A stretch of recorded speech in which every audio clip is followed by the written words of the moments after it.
something to say. I got something to hear.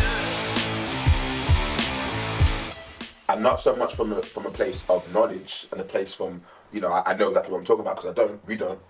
But for me to say, I'm here. I don't know, I don't have all the answers. I'm not going to pretend that I do. But what I can give you and what I can actually assure you is that I'm willing to support and to help and to be an ally the best way that I can. And it's important to say that this is not about telling men how they're supposed to act. It's about introducing a thought process of have you considered how other people are affected by how we act. Welcome everybody to our first Man Culture podcast. My name is Cadus Smith and this is Scott Young. And today we're going to be talking to you about everything around masculinity, around Vogue, around many different topics and conversations that pertains to what I just said, masculinity, right? Yeah, Okay. Yeah, I think so. We'll try and be a bit better with the introduction, but it's our first one, so just give us some time. I think this is important. It's the authenticity about it and the conversation stuff. So I think we're overthinking it, and I think I've seen recently that somebody says, "Don't wait until you're 100% of someone. Do it at 70 or 80." I like that. Because if you wait for that last 20%, it might never come. I like that. So I'm guessing we're going to improve with time. Hopefully. Fine wine. Fine. Mature with age. Like a good bottle of Cabernet Sauvignon, as they say. No, to be honest with you, I was actually, last night I was kind of tussling and turning, if that's even a phrase, just trying to think about how I was going to present myself in this. So I'm glad you said that because, a lot of people say the best thing to do is just to start. Yeah. So we're here now. We've done the hardest part. Yeah. And hopefully it gets easier from here. So. Yeah. We'll Well, see. actually, technically, we haven't done the hardest part. They've all done the hardest part. Oh, yeah, that's true. We can show that. We sat down and showed up. I think it's important to mention that, this being the first podcast, people might not know what we're all about, sort of thing. So it's the Man Culture podcast. So our strap line is been, and at the moment is, and might develop, meeting men and boys where they gather to discuss masculinity and our influence. And I think when we've explored all of those things about masculinity, we've started to open. I'm thinking of the phrase here. I was like, where does this phrase? Where does the phrase originate, and is it appropriate? Sort of thing. But a can of worms or a box of frogs, I was usually saying, it's like, what on earth is going on here, and where does it go? So it's important to note that we're going to retain a violence against women and girls slant on it. So we're always going to be thinking about that in the background, because I think any male orientated or discussion has got a danger of going down rabbit holes, and we'll go down them anyway because that's part of the fun. But we'll always try and think about how does that affect other groups, sort of thing. And I think that goes quite nicely into what people can expect from the podcast, sort of things. So we wrote some things down. These are not just this podcast. This is the kind of thing. So when we do have guests, when we do find someone that does want to come along and talk to us, we will include these things. So the first thing we had was radical honesty. We will be as honest as we possibly can, but it's not just about being honest. It's about calling people out and saying, well, actually, is that actually how you feel there? Even if that is a radical point of view. Curiosity, so try not to judge people, to be curious about what it is they're saying, and curious from their perspective, because I think loads of this stuff is about perspective, isn't it? Vulnerability as much as possible. I've already said that as far as I'm concerned, there's nothing off the table.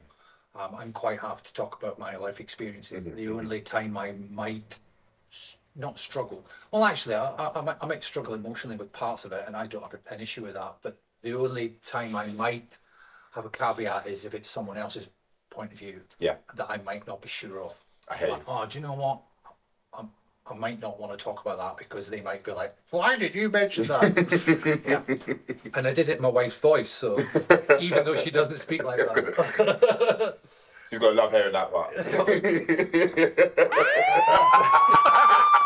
Oh, this is a good time to point out It's a good time to point out, you might have heard the siren there. So, you know, when we're having the conversation, if we come across something that we typically might say that actually we either don't know the origin of it, or the origin might be a bit dodgy, or we're coming from a perspective of exclusion, not inclusion, we're going to call ourselves out on it. We're not going to catch ourselves every time. So if you catch us, you know, get in touch and let us know where we're. Or write in the comments. You're right. Oh, is there going to be comments? See, I never even thought of that. Yeah, you see. This You is why see. you're here. This is why you're here. Write it in the comments. Get in touch. Challenge us. I'm quite happy. I'm a 57-year-old man. I'm quite happy to be challenged on my perspective.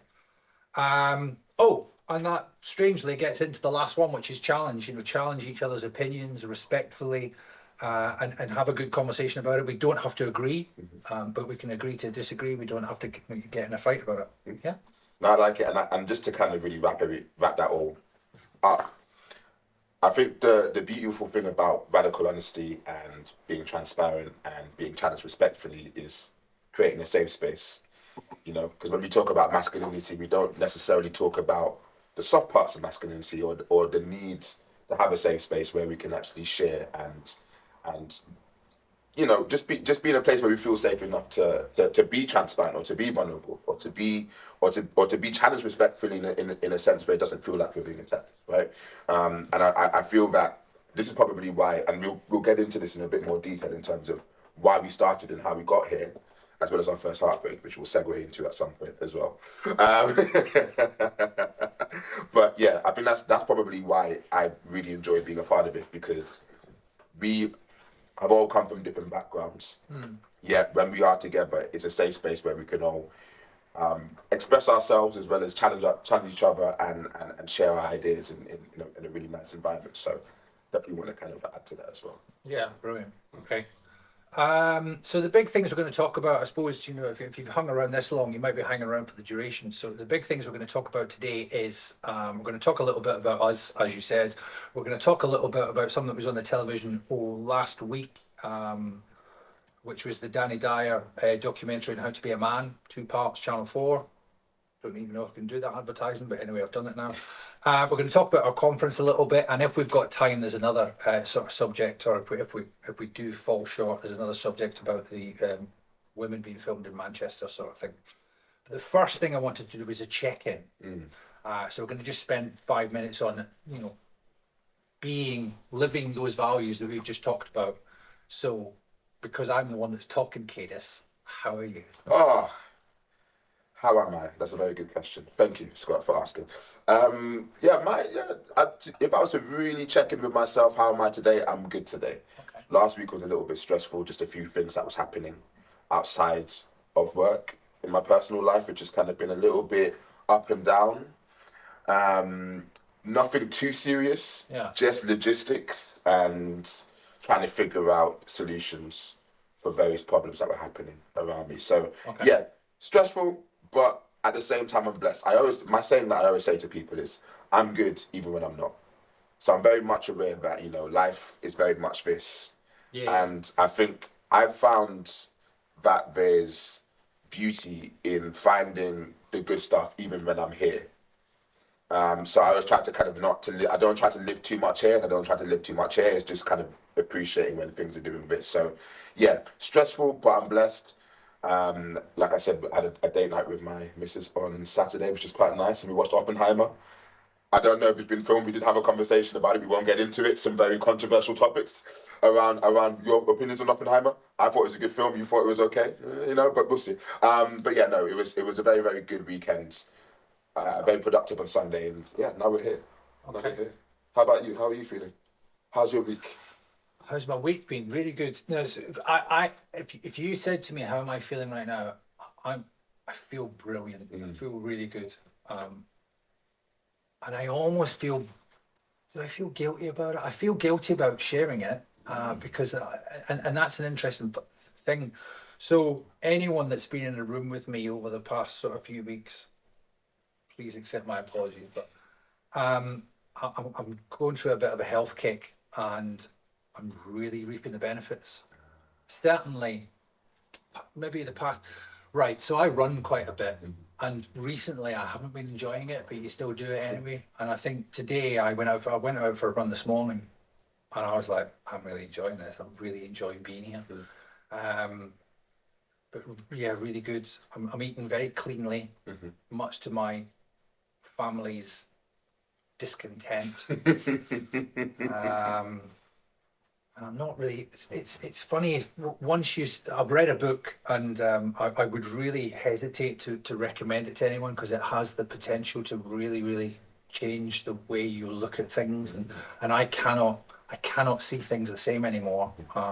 And actually, I don't miss it at all. But yeah, I'm really good. Amazing. I was going to ask, what was the catalyst for the health change, for the health kick? Was it the book, or was it something that? No, it's probably a wider catalyst. It's probably sort of, I'm 57 and I need to start thinking about time now. Not that I didn't before, but it's all about how much can I how much can I squeeze out of this life? So it's about laying those foundations to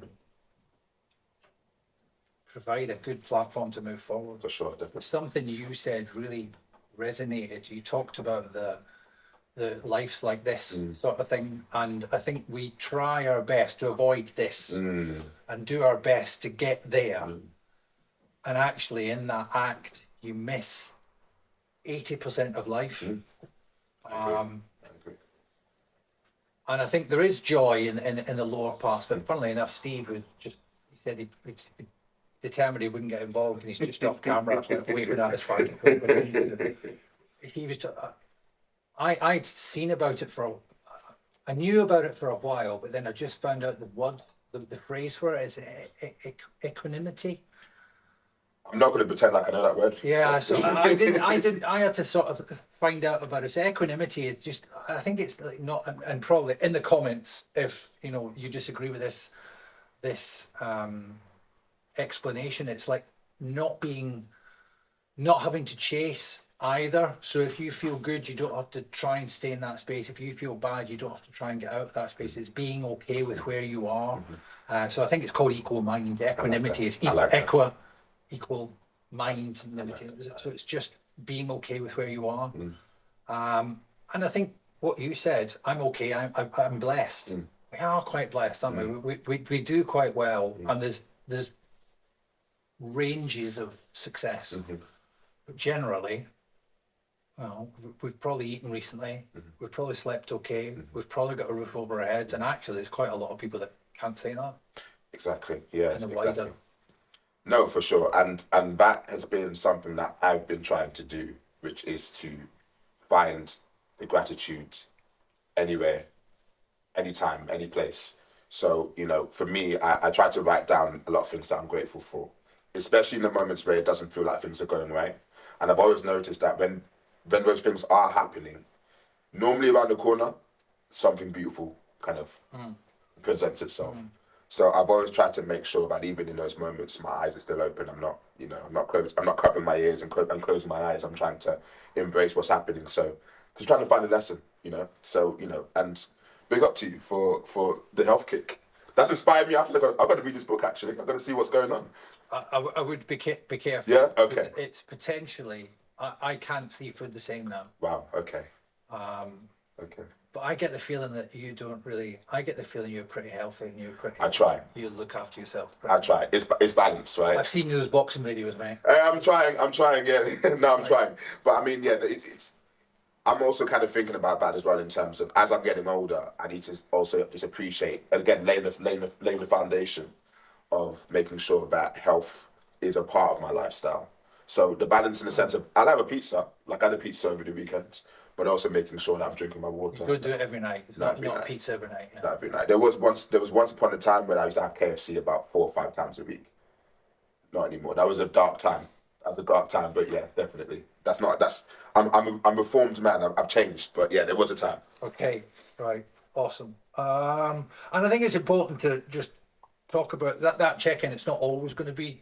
I'm not always going to be feeling the way I'm feeling. You're not always going to be feeling the way you're feeling, and it's okay. And even more importantly, it's okay as a man to express that, which 100%. in my experience, a lot of us don't. Okay. Happy? Very happy. Very, very happy. Content to move on? Yes. I don't even know how long that took. Well, we can actually segue into the next section, Yeah, really, yeah. because we can then talk about how we got here, and I think it's very important for us to really talk about that and talk about who we are and what we do, because I'm quite sure, especially within Devon, the Devon area, we would have heard of man culture. There's still a few question marks like what is man culture. People that do know, we've had a very good response to it. So just to go into a bit more detail about that, Scott. Do I want to go? Yeah. I mean, I could, but So what happened? Okay, so I think if we think of the wider context, so I suppose there was a couple of instances in the local area over the past few years that brought violence against women and girls to the fore. So one of them would be the Keam shooting, because that had a violence against women and girls element to it. And the other one was the Bobby Ann McLeod murder. And I think as a community, the city, they were two particularly significant events. And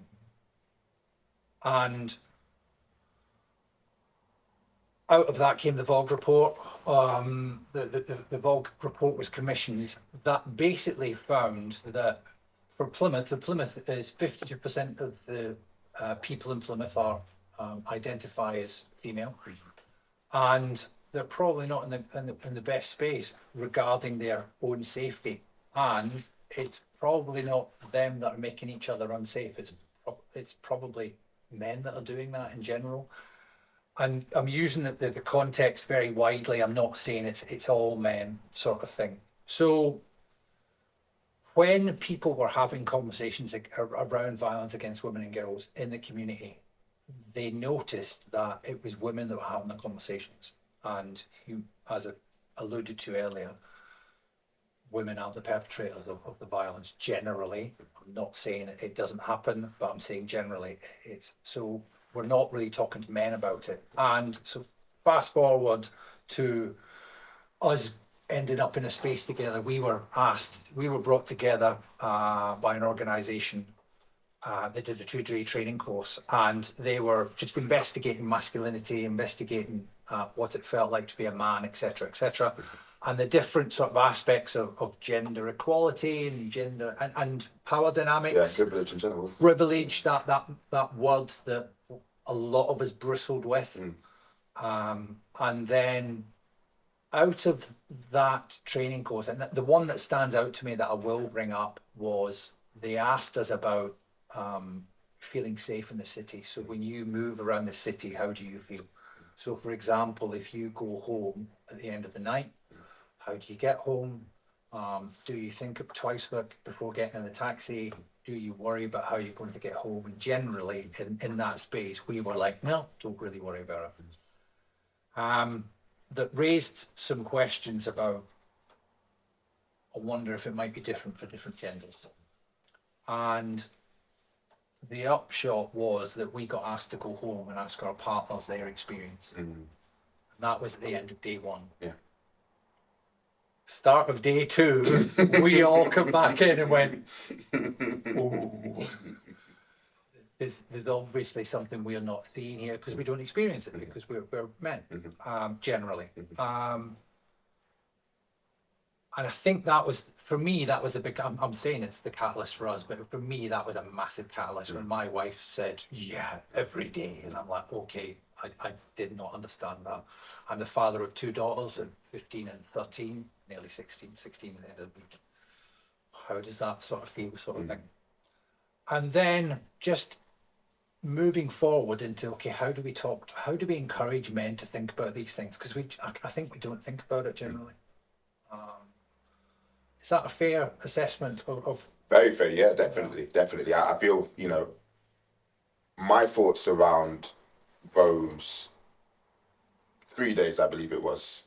It felt like a lot longer, but it was 3 days. Yeah, it was. To be honest with you, I actually wasn't meant to be there. It was meant to be someone else. So I took their slot. So however the universe, gods, whatever you believe in, I believe that I was meant to be there at that time. It was very eye opening for me because I've always thought of myself as quite progressive in terms of how I think. I've been a dancer for nearly 20 years now. And with that, I work with an array of different people because within the arts, you mesh with everyone. So I've always thought that my views have been quite progressive, but even within that session, there were a lot of things where I even questioned myself, which was a good thing.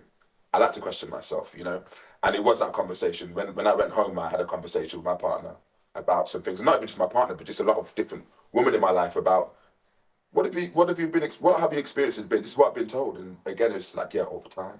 This has been. Where have you been? Yeah, exactly. And again, I came in the next day, and it was very much like, I need to be here. I have to be here. Whatever happens from here, I need to make sure that I'm fully involved because I want to use my voice and my platform to help try and push this conversation forward. And yeah, and from there it just felt like everyone was on that same page, and it was just all go from there. So yeah, definitely. Yeah, I think it made me really think about how I was kind of thinking about it anyway, but it really made me think about how I interact with the world and why I interact that way with the world. We've got all these rules that if we're thinking about masculinity in terms of masculinity, we've got all these sort of rules that we live by and work by, and actually in a lot of instances it actually doesn't do us very many favors. No. It doesn't do us very many favors as men, and it doesn't do our families very many favors sometimes, and I think women as well. And I think that's one instance. And I think we've covered there. I've written down there how and why. So that's the how and the why. And it's now into the what we're doing. So it's basically allyship. It's considering how we're. Steve's writing something down. Okay. I don't know why you don't just say it. So what is man culture, Scott?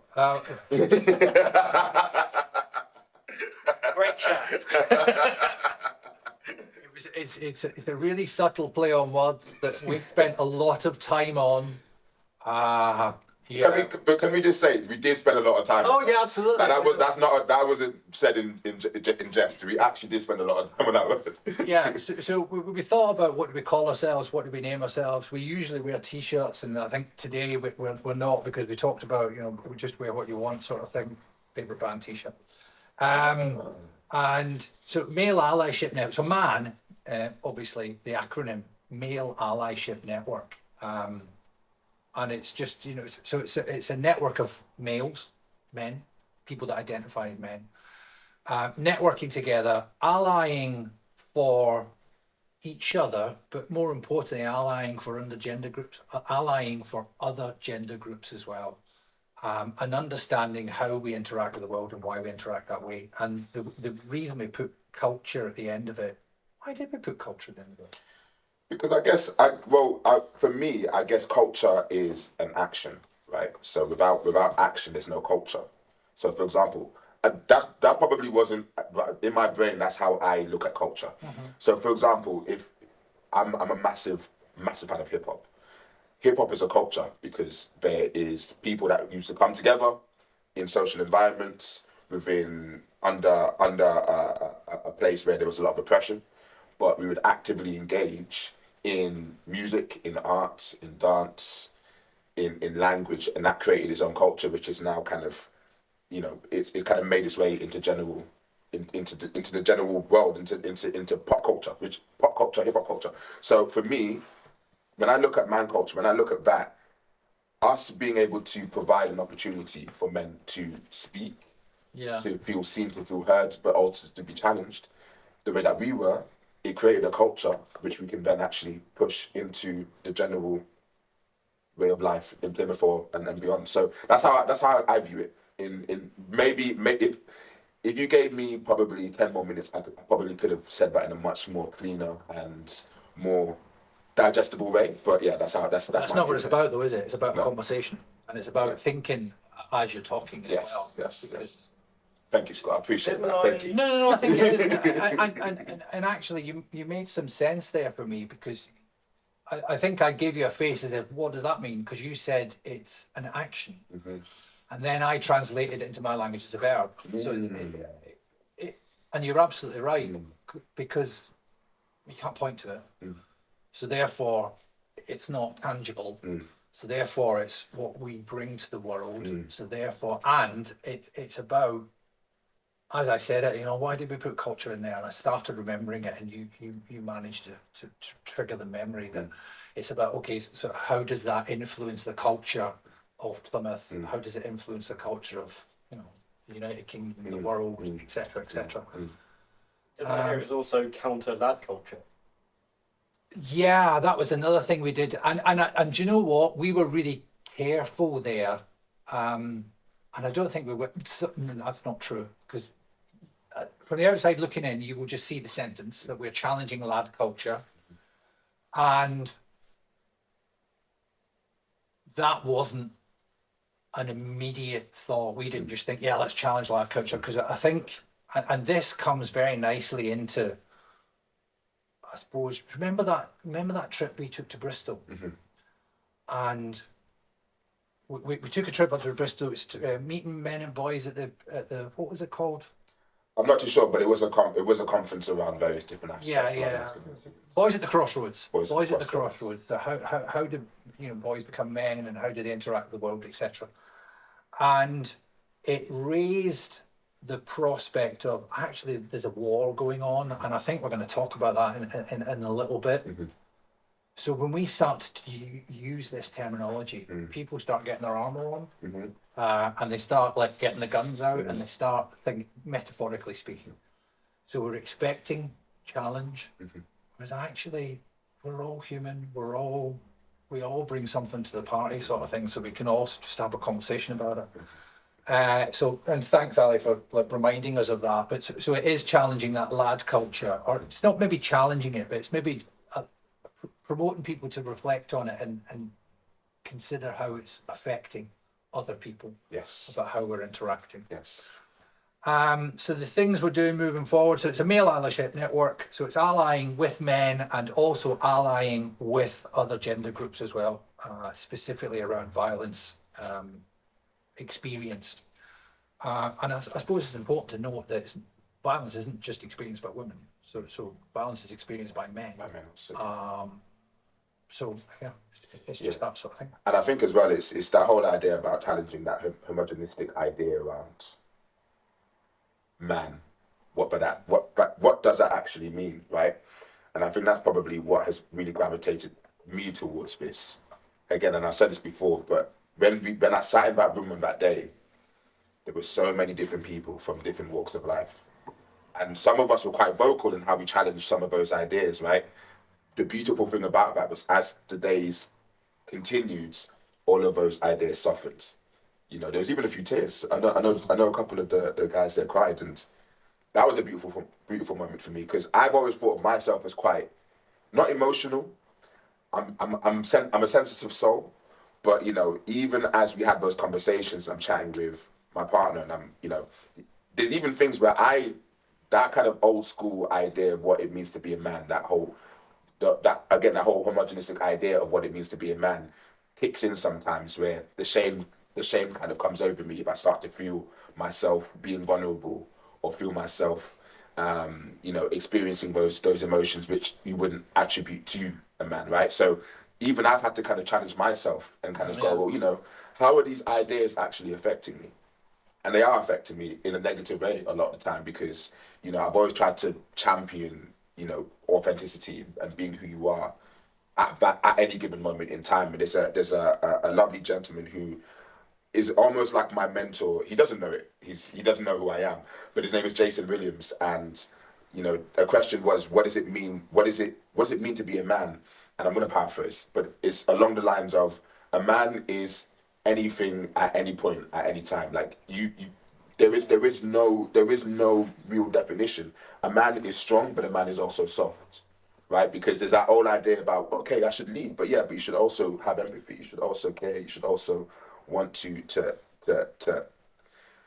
almost give love to the people around you. And I thought it was a very, very profound thing that he said, which has always stuck with me.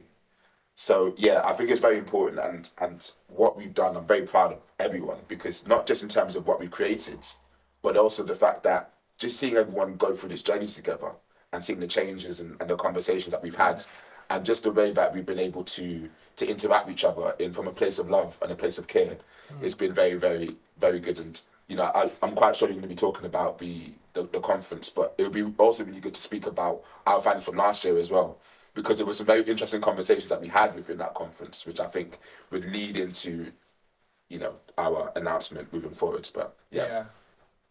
And I think that moves quite nicely into reception. I think, as I said, you know, when we draw the battle lines and there's men on one side and there's women on the other, and there's a no, I almost said no man's land, but no person's land in the middle.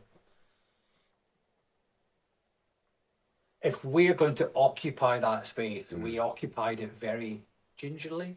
We very gently walked into the space as if, do we belong here? I don't feel like an expert. How can I comment? And I think we expected a challenge and I am thinking as I'm talking here, if we see some of the documentaries and some of the programs and some of the publicity around it, we tend to think that the groups that we're talking about are angry. And I'm not saying they shouldn't be. I actually agree. And I'm angry. I'm just not. You just can't see it. Anger's healthy as well. It can be healthy. Oh, absolutely, yeah. Anger's an agent for change. It just has to be channeled effectively. So if you're going to throw stuff around, that's not helpful. Yeah. But, you know, if you can actually take that emotion and say, right, you know what, I'm not happy with that, I'm going to change it, that's a good thing. So there's some, but because it doesn't sell newspapers, magazines, television programs, they actually get the extremes of it. So we see extreme versions of anger. So I think we walked into that space half expecting to be met by that. And I think it's we talk about this all the time. As soon as we're in a space where we're talking about this sort of thing, people are very welcoming. And I'm going to call it out specifically. Women are very welcoming. I think we walked into the space thinking, what are we doing here? And they've just opened their arms and went, come on in. Why do you think that is, though? And because that's very interesting. And That's what they do. Yeah. That's what women do. Yeah. Oh gosh. Where's the red light? Red light. Yeah.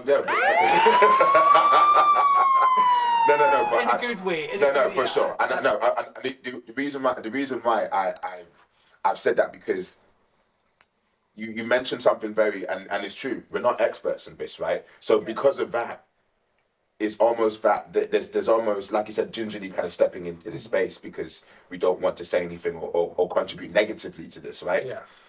And just to kind of add to that, I'll always remember we had a store, and I can't remember where it was, but we had a store, and I remember having a conversation with a lady that I knew from the police, and she just pulled me to the side and was like, I'm really glad that you're starting this conversation, because, you know, and we're talking about allyship and what that actually means.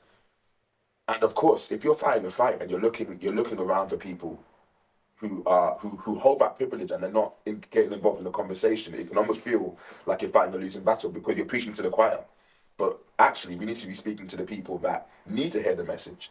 So, you know, that day kind of made me it really filled me with confidence, and not so much confidence to be able to speak about this properly, or speak about this with so much knowledge that, you know, will blow people's minds, but to understand that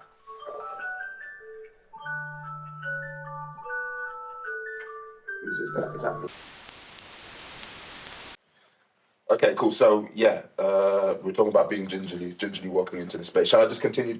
You were talking say about what I Yeah, said? take it into that direction. You were talking about we were doing a stall somewhere. Someone you knew took you aside and Yes. said, I'm really glad you're in this space. So we're just talking about how we gingerly walk into these spaces, right? Because we're unsure about how we can engage with that, and not just that, when we talk about Vogue and when we talk about the issues that a lot of women and girls face in general, there was a lot of anger, which is deservedly so, that they would feel, right? Because when you've been fighting a battle for so long and you're looking for allies, you're looking for people to help, and you haven't really been feeling that support and that love and that help, there's almost going to be a resentment that builds. And I can speak about that in my experience being a black man, elephant in the room. Being a black man, when there's conversations around race, and I'm expecting people to join me in these conversations, I can also understand to a certain degree how that resentment can build. So I think for me, when I started this journey, I was always quite aware. It wasn't something that stops me, but it was something that was in the back of my mind. So when I had that conversation at the stall, and the lady from the police spoke to me, and it almost like she gave me a lot of words of affirmation, which was something that I really appreciated and something that stuck with me. I won't mention her name, but I do remember the conversation very, very vividly. And that kind of filled me with the confidence to be able to move forward in this space. And not so much from a place of knowledge and a place from, I know exactly what I'm talking about because we don't. But for me to say, I'm here.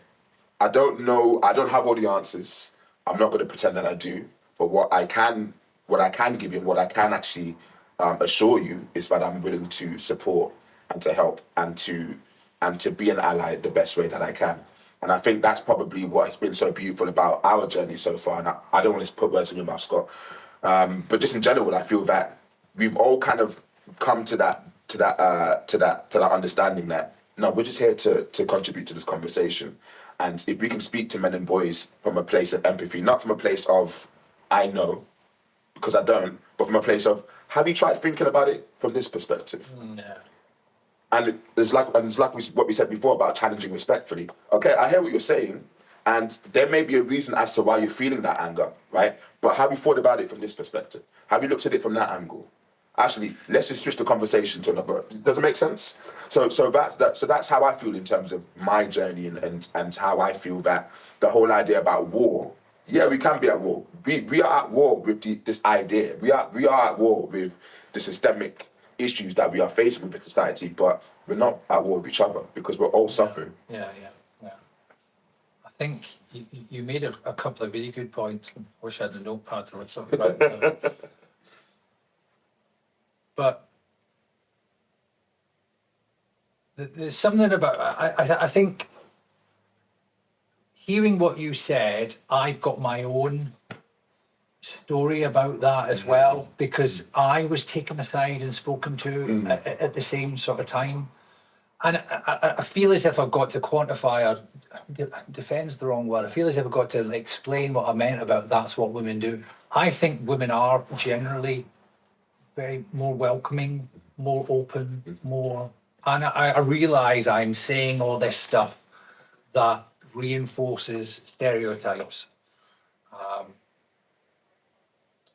And I think because of what you see in the media, when we stepped into the space, you're expecting that response, and we didn't get that response. We just got a welcoming response. And I think it's almost as if, and I don't want to put, it would be interesting to get your take on this actually. It's almost as if we were always there, sort of thing. It's almost as if you're just welcomed into that space, as if, yeah, we haven't seen you, for a while. Welcome back, as if it were. That's quite profound. Yeah. But also,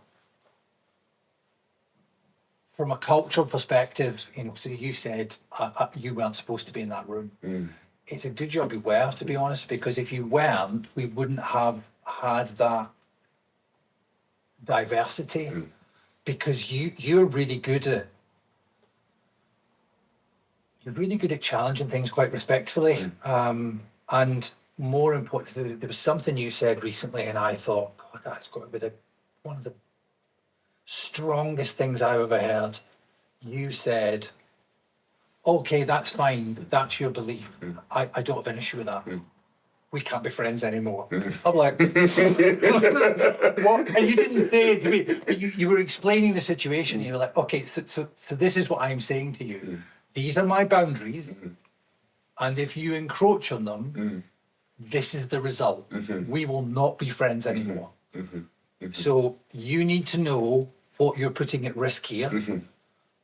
So you act as you want to act. Just know that that's going to have that consequence. And I'm like, that's first of all probably the strongest thing I've ever heard someone say regarding boundaries. And I don't know where that comes from. I'm wondering if it's perhaps because you are a man of colour, you've needed to fit in where you can. Yeah, and you know what? Actually, it's that is in. Thank you, by the way. I need to learn to take compliments more. So even as you were saying that, a part of me was going. But no, I really appreciate. Thank you. Yeah, I grew up. I'm not going to go into a full breakdown of my life, but just to try to kind of keep it short as I can. I was born in London, southeast to be specific. Lived in the Caribbean for a little bit, came back to London. So again, living in spaces where a lot of people look like me and culture, well, many different cultures. I then moved to a place called Hull in Yorkshire, or Hull, as they say. Where the only other black person in my school was a gentleman by the name of Maka. I've told this story quite a few times. So being in that space, I had to learn to survive. And because of that, it meant kind of almost assimilating into the way of life there, which is a completely different way of life to what I knew and what was cadus. So because of that, for years, I was almost playing a role, and that was very detrimental to my mental health and to my just to who I was as an individual. So as I got older, and as I started to become a bit more aware of who I was and well, not so much aware of who I was, but aware of the damage that was doing, I then had to understand, okay, well, actually, what's been the main reason for that? Well, boundaries. I never really had any. I never really understood what that was. People could come and touch my hair or say what they wanted to say to me, and I just accepted it because it was like, I don't want to cause too much of a scene. Yeah. And as you get older, you just learn, actually, this isn't benefiting me. And I also understand that people are more than entitled to feel and think how they want to feel and think. We all have autonomy in terms of how we want to move forward in this world. Well, not all of us, and that's probably another conversation that we can have. But for the most part, you can exist and live life how you want to live.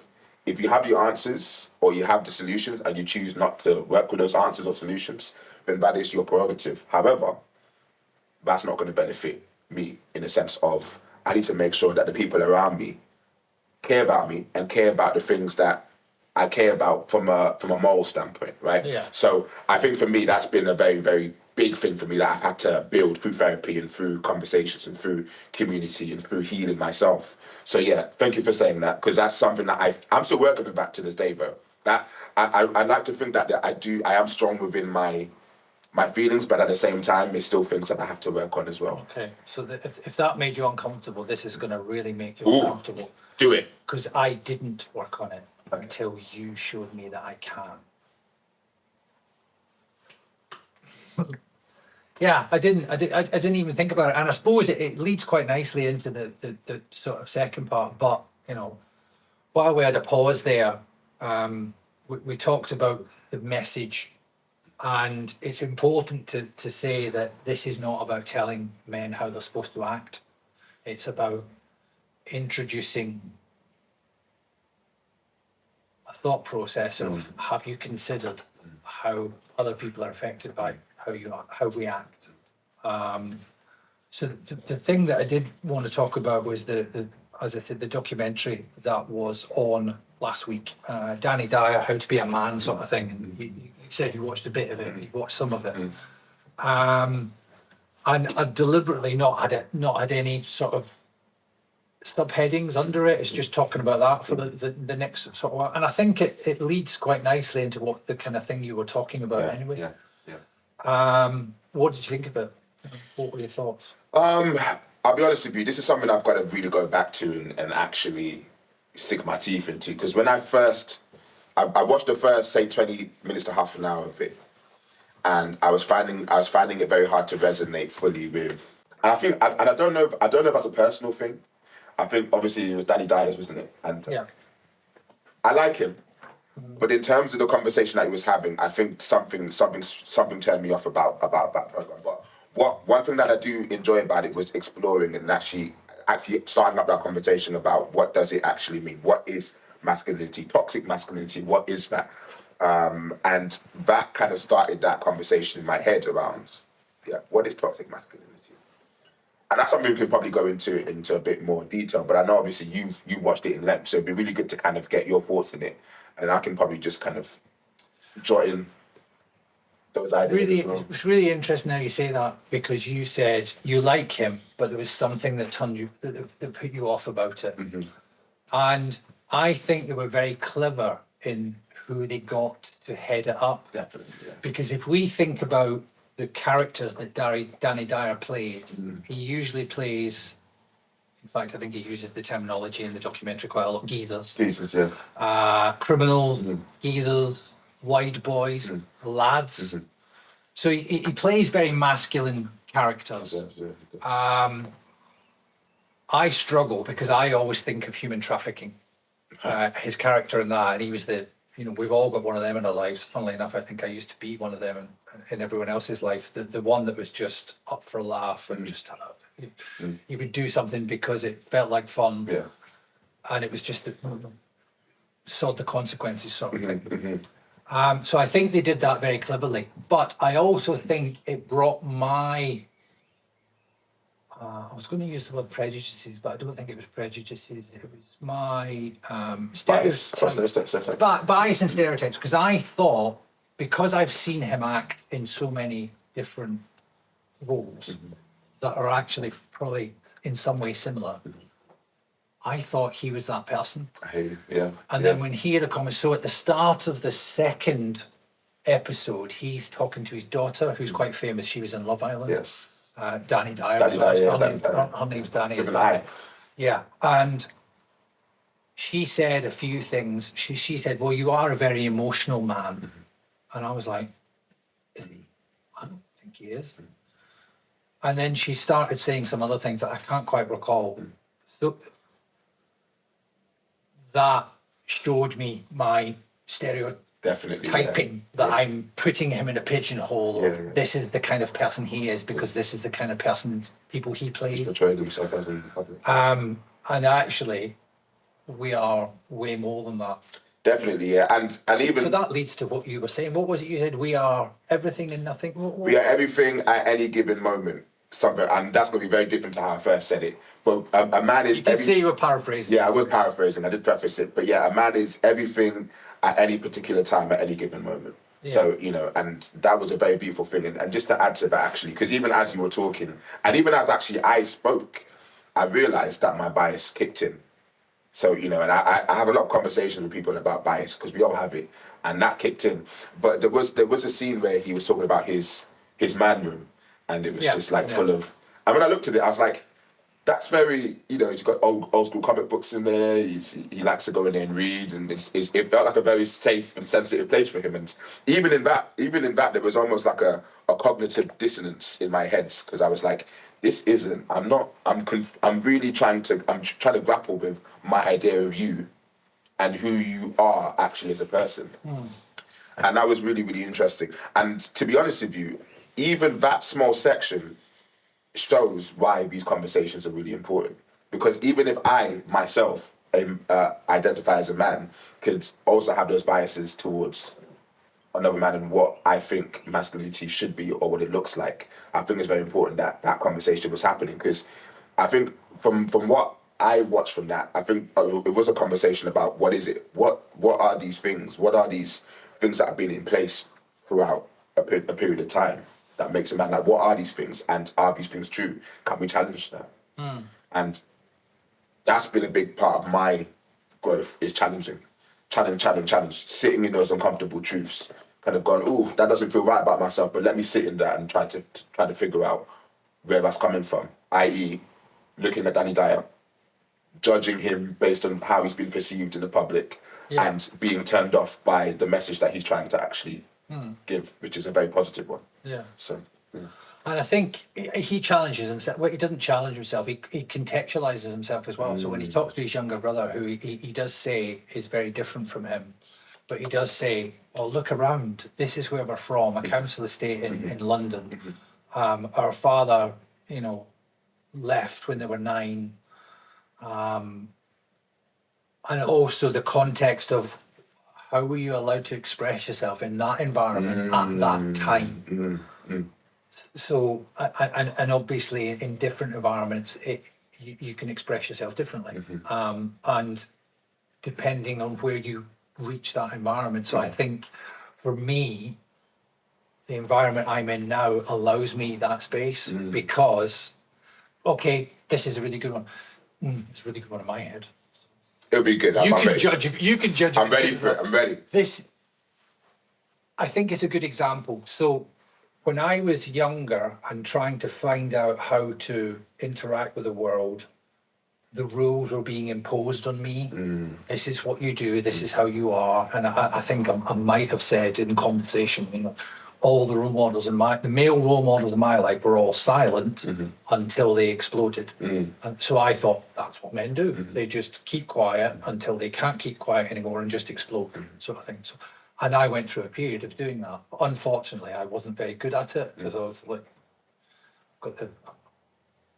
I would say I'm like a giraffe on roller skates. It's like sort of not very much coordination, so fighting wasn't an option. And then I spent a long time in the military. So that has its own, I want to say confinements, but that's not fair. It didn't feel like confinement. It had its own rules and expectations. Coming out of the other side of that, and I come full circle to have a conversation with you the first time we met, and I'm going to bring it up, the nail varnish. Like, I was like, why do you wear nail varnish? And he said, I just like it. So first of all, I didn't want to ask because I thought, am I allowed to ask these things of another man? I thought, do you know what? They did say this was a safe space, be brave. So I come up and I said, well, why do you wear the nail varnish? Oh, I just like it. And I thought, is it religious? Is it cultural? No, I just like it. And I'm like, okay, so you just like it, so you wear it. He's like, well, and you said, well, yeah. I'm like, okay, that's novel. And then you said, and I'm paraphrasing here, so please correct me if I'm wrong. Well, you don't let me join in anyway because of the colour of my skin, so therefore I will participate as I want to because I'm already excluded to a certain degree. And that was the first time I'd really sat with that my hidden bias is excluding you from participating fully in something.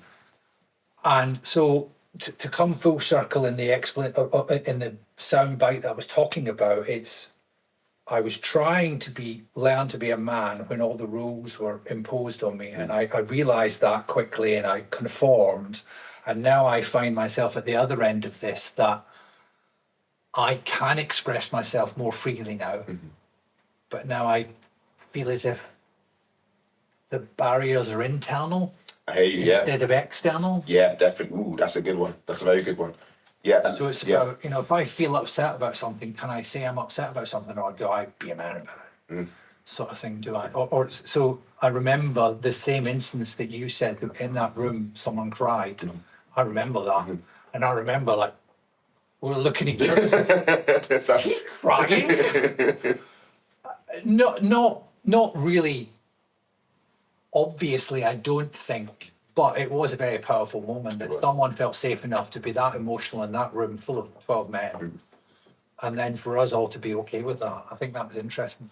And I think to come back to the documentary, when I first watched it, I was worried about it because it did use terms like toxic masculinity, it used terms like war, and it used terms like war on men, and it can feel like a war on men. But I think it is generally very balanced across both episodes. Yeah, I mean, it from what I saw, it did feel like that. It did feel like that. So, you know, I don't want to sound bad like I disliked it for any sort of logical reason.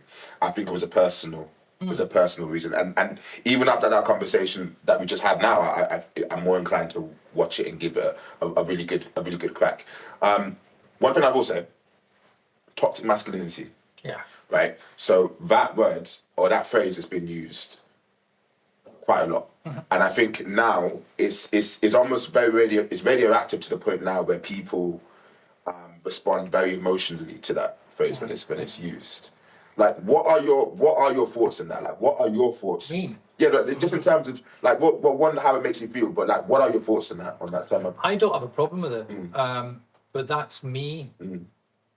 I've heard others in our group that are really don't like it, and they've explained it to me that I am, and this goes back to being comfortable with being wrong, and it probably brings its own connotations of being, because I think men are right. Men feel as if they're supposed to be strong, independent, resourceful, and right feels like maybe one of those things. So being wrong gracefully and being shown a different perspective and being able to accept that. So I didn't have a problem with the toxic masculinity thing because I didn't feel like a toxic man. Whereas if I did feel like a toxic man, or if I was being called a toxic man, I would feel very different about it. And then I think, well, there's not a phrase called toxic femininity, but there could be, because actually we're not talking about toxic masculinity, we're just talking about toxicity. Yeah, We're just talking about toxic people. I think because of where we are today, that's the context that it's come out in. definitely. Yeah, I agree. I do believe it's those attributes which contributes to the toxic masculinity. I feel it's more along the lines of what are the things that can make man or masculinity toxic, right? So not being able to communicate, not being able to regulate your emotions, not being able to have constraint, to understand boundaries. Like, these are the things that makes those things toxic. And it kind of then brings me to another part of that conversation, which is, do we know how to have a proper conversation? Like, do you think that we know how to be able to grapple with those ideas, which can be quite radioactive, but in a space where both sides are being heard, just from any perspective, right? Because normally when we mention those things, it can be quite, and the emotions and the feelings and our own past traumas and our own experiences kind of come into play, and we tend to not listen and actually understand and view that idea in the way it needs to be viewed, so we can actually push the conversation forward, right? I think it was Bill Burr. He once said that, once words leave your mouth, they're no longer your words anymore, because it goes through someone else's filter. I don't know if those were his words in particular, but yeah, and that always stuck with me, because it's true. The moment that I say something, I have to be very much aware that may not be received in the way that I would have wanted it to be received, right? So it's my responsibility to make sure that I'm presenting it the way that it needs to be presented, but it's also the person who's hearing it's responsibility to also understand that this is just being said. It's not context. It's not. Don't internalize it. So yeah, and I guess that kind of leads into the whole idea around toxic masculinity, or the toxicity in general, in terms of how do we actually engage with these conversations, and can we engage with it from a place of wanting to understand, a place of empathy? Can we push this conversation forward, as opposed to the opposite, which can be quite detrimental to us trying to push it forward? I think you raised a really good point, that, and it immediately made me think of what we're dealing with now, which is social media. Things have got like maybe a 10 to 15 second, I want to say shelf life, but it's not shelf life. You see sound bites of things. You don't see a whole conversation which brings that context. Yeah. So when I'm trying to think of the word for, what's the opposite of regurgitate? Consume. When we consume something from social media,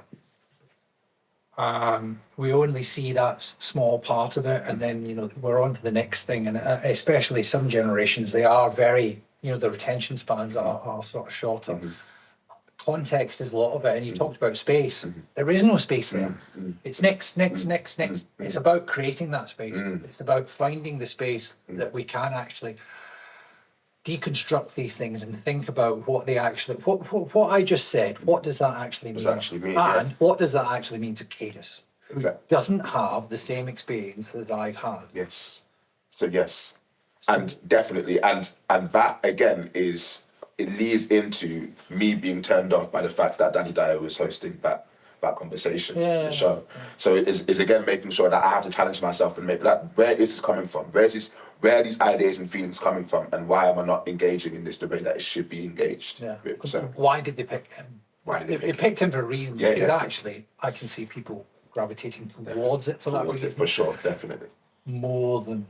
But then again, this is my lens Yeah, for sure, yeah. But because I was probably a target for that. So and I think, but it's equally as valuable. Like it doesn't decrease the value. It's just a different perspective.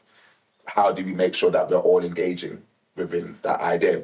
Yes, it's very clear that we see things from different points of view, but we also need to make sure, how do we find a space where we can all engage in that subject together?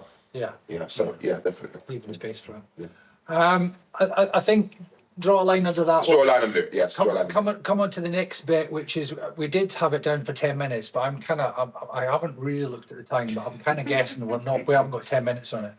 So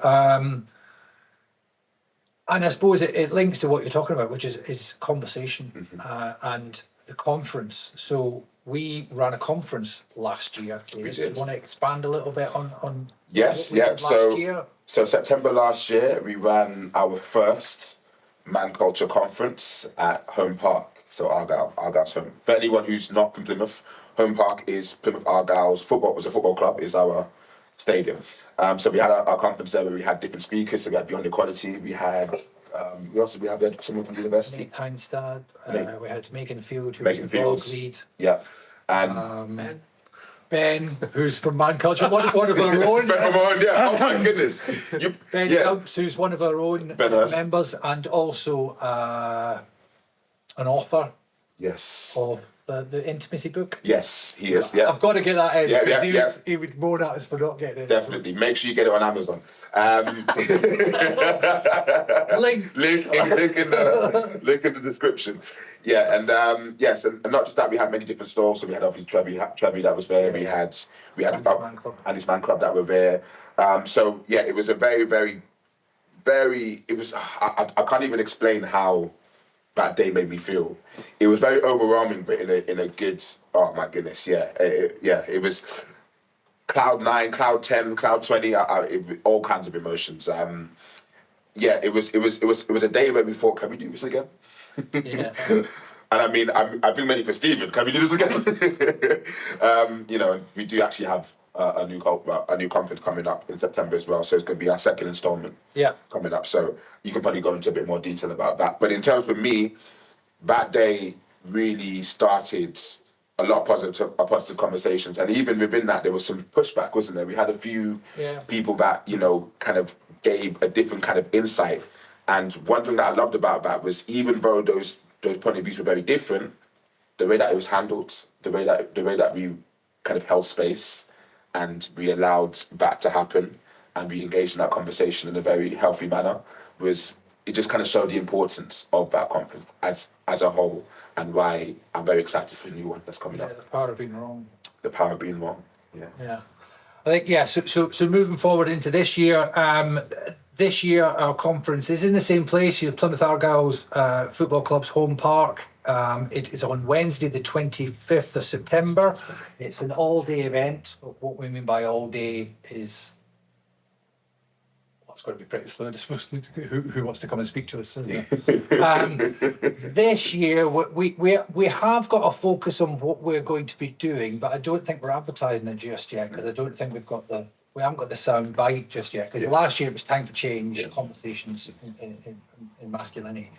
This year, we haven't quite got it nailed yet. We've got loads of time though, so it's April, so we've got a bit of time. So I don't think we're doing it yet. But the upshot is we are running another conference. It's on Wednesday, the 25th of September, at the same place in Home Park in Plymouth. If you do want to come along, you can go onto our website, which we'll talk about in the outro, I suppose, sort of thing. But, onto Eventbrite, book it on. It's free to attend. And hopefully we'll have lots Will there of... be food? Good question. Lots of nice conversations regarding that. And do you know what? I wasn't sure about asking it. So yeah, the food and drink will be supplied. That is free. Food and drink will be supplied. It's paid for by the organisation or by our funding. So come along, book a place, Please. be part of the conversation, Please. find out what it is we're talking about, sort of thing. I suppose that's it for the conference, really, isn't it? It's all we can talk about at the moment. For the time being, until Yeah. obviously, Okay. you know, we will slowly release more information. But yeah, Okay, yeah. That's a good point. So on the social media, we will be releasing information. So we're on X. Do people still we still call it Twitter. We still call it Okay, Twitter. it's still called Twitter. We are on there. The link will be in the in the comments, etc. We do have a website, which is, you know, it's not rocket science. It's manculture.co.uk. Come and have a look on there. You can contact us via most of our social media. You can also contact us at info@manculture.co.uk if you have got any specific questions or requests, etc. Moving forward, the podcast is not going to be just you and I talking to each other. It's going to be you and I talking to other people. And friends. You and I and friends. Initially, we're going to be talking about our own groups. Steve's in the background worrying that we might be actually getting him this side of the camera. Guaranteed we will get you this side of the camera. Talking about the rest of the allyship network, finding out why they came into it, finding out what they get out of it, finding out what they hope to put into it, etc., etc., and how they want to get involved. We'll also talk to other people's perspectives around Plymouth. So I'm thinking other podcasts, other organisations, getting them in, getting them on the sofa, talking to them about their perspective and stuff, and just seeing what comes out, really. Definitely, and yeah. just sort of trying to maintain a slant on it, but also letting the conversation happen, because that's what it's about. Meeting men and boys where they gather to have conversations about masculinity and our influence. Yes. I've really enjoyed this hour. I did, yeah. I never, it's well over an hour. And I didn't realise it. It's like time flies when you're having fun. Yeah. Or time flies when you're having profound conversations. I Yeah, suppose. okay. Thanks very much for tuning in. Tune in for the next episode, where we will actually, I'm probably going to bounce. I'm just going to throw this at you because it's the two of us at the start. So I was thinking that we could talk to each other's perspective. So are you happy for the next one? We just find out a little bit more about Cadis. Yes. 100%. I'm really glad you said yes, Yes. because no would have to be edited. Okay, thanks very much, everyone. Have a great week. I got something to say. I got something to hear. Nice work, guys. Very, very good. Very good. That was. Get moving in. It's been 3 hours.